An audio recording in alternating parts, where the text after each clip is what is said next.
here we are, Douglas State Forest, ready for a ride. It's just a smidge over freezing today, which is a little bit of a bummer because just a couple days ago we got our first snowfall, and I was looking forward to doing a little fat biking in the snow. That's okay. We're still on the Salsa Bear Grease fat bike, and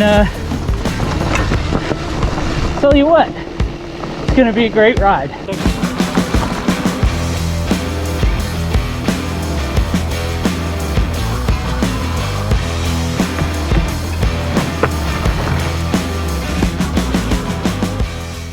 And part of the reason I think today is gonna be such a fun ride is this actually marks kind of a big achievement, at least for me. So today, this is ride number 1000 logged on Strava, at least. What better way to enjoy it than out on a fat bike, one-handed with my dog. So in this video, we're gonna talk a little bit about the adventure of riding these past 5 or 6 years. I'll tell you why I love to ride, and then let's crunch on some stats, because let's face it, that's what the Jamesthebikeguy channel does.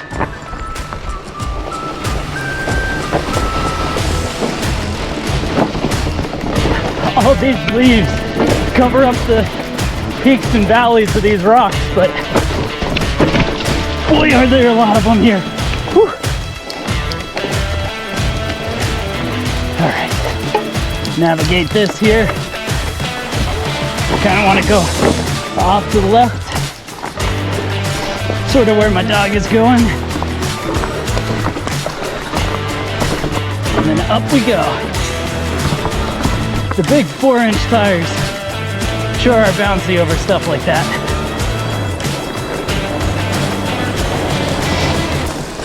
The very first time I started posting up on Strava was actually way back in 2013, late of 2013. So now it's late of 2021. So I guess that would make out that it's been 8 years that I've been on Strava going. But so over that 8 years, I've ridden almost 13,250 miles, which is, I mean, that's just crazy. And 1,000 rides means my average ride length was about 13 miles. And I dug into this a little bit before, and over about half of that has been mountain biking, somewhere in the 50 to 60% range. So that's a ton of riding. Now, my biggest ride, of course, was 100.8 miles. But I think the most staggering thing, especially for people who, wonder where some of my opinions and things like that come from, is I've actually owned over 36 bikes. So 36 bikes have been personal ones in the last 8 years, which, well, gosh, that's way too many bikes. But that's what gives me a field of opinion while I'm going out and enjoying the next new thing and talking about them, because I've actually got some experience on these bikes.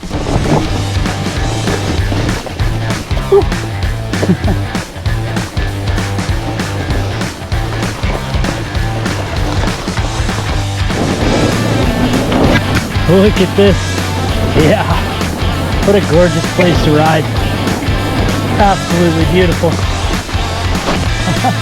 Woo.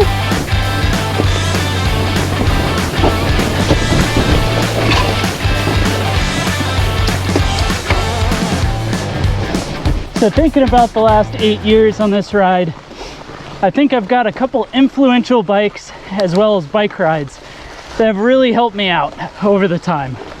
So I think number one would be my 2014 Trek Fuel EX8. That was kind of my first real full suspension, although there's a caveat to that and a story for another time. But that bike was amazing, and it really helped me explore a whole bunch of places I otherwise wouldn't have gone.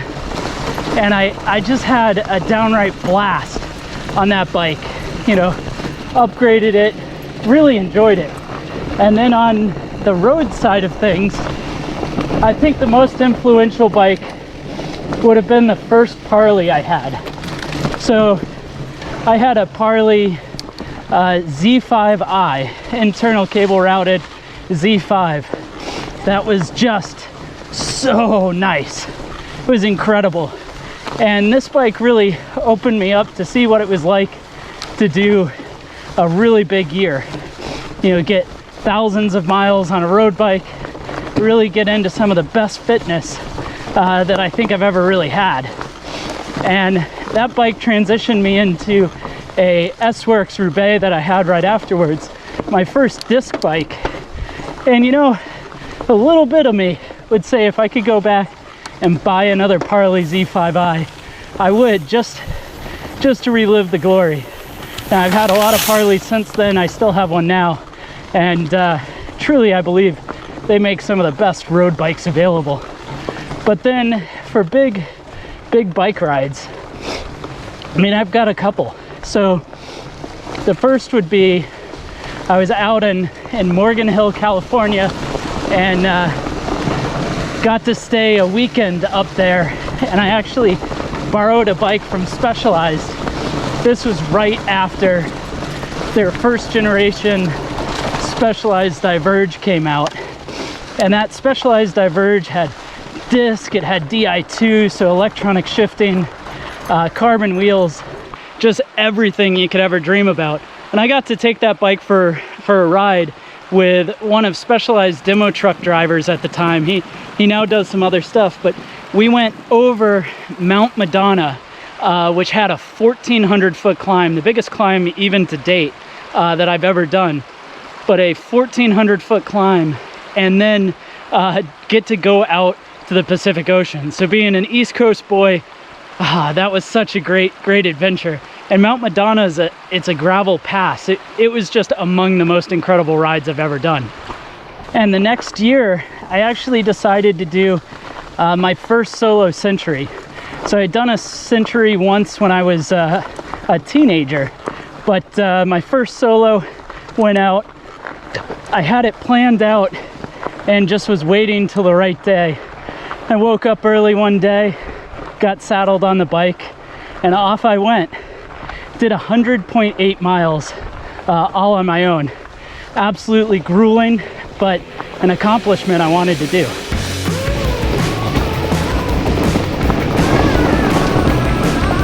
Woo!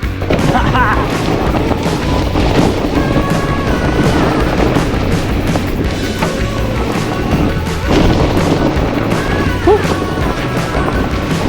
Going fast on a fast bike. It is so fun. Woo! So all of this is to say, you know, what's motivated me to ride 1,000 times? Why do I love bikes? Why do I spend time making videos about bikes?